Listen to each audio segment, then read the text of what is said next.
All right, so I'm going to show you how to install your Lightroom brushes. So first we have to find the folder that the Lightroom brushes live on your computer. So I'm using a Mac.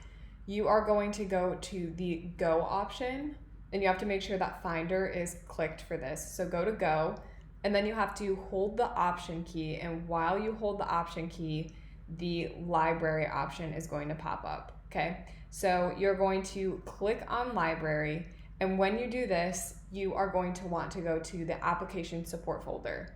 After you go to there, go to Adobe, and then you are going to go down and find Lightroom.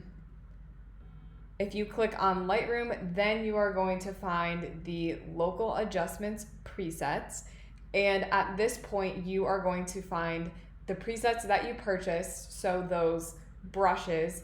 I want you to select all of them and drag them into here. You can see I already did that, so they all are here, they already show up. So now when I open Lightroom, obviously you're going to have to restart Lightroom before you do that, but reopen it and you will go to the Develop module, click on the brush tool, and you will see all of the brushes right here.